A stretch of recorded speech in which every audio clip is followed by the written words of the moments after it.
nga po, walang oras na hindi ako pinakabahan tapos dito balisa. Sige, mag-pray tayo. Okay, Heavenly Father, in Jesus' mighty name, Lord God, tinataas ko po sa inyo muli ngayon si Christine at hiningi ko po ang kagalingan sa kanyang mga nararamdaman ngayon. Fire of God, fire of God, fire of God in Jesus' name. Bible, Romans 3:23, lahat ay nagkasala. So, sabi naman sa Romans 6:23, sapagkat ang kabayaran ng kasalanan ay kamatayan. Ngunit ang kaloob na walang bayad ng Diyos ay buhay na walang hanggan sa kay Kristo Jesus na Panginoon natin.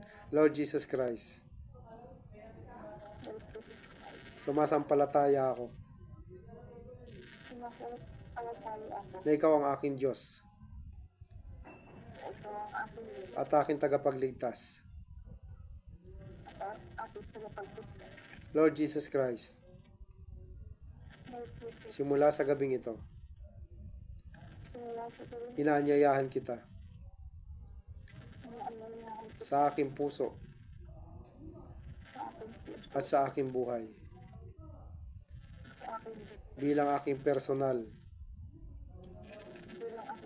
na tagapagligtas at lahat ng amen. Sige, dilat mo mata mo. Kumusta?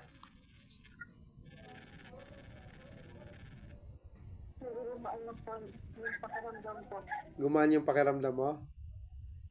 Opo, tapos pakiramdam ko pa parang may mayakap sa akin.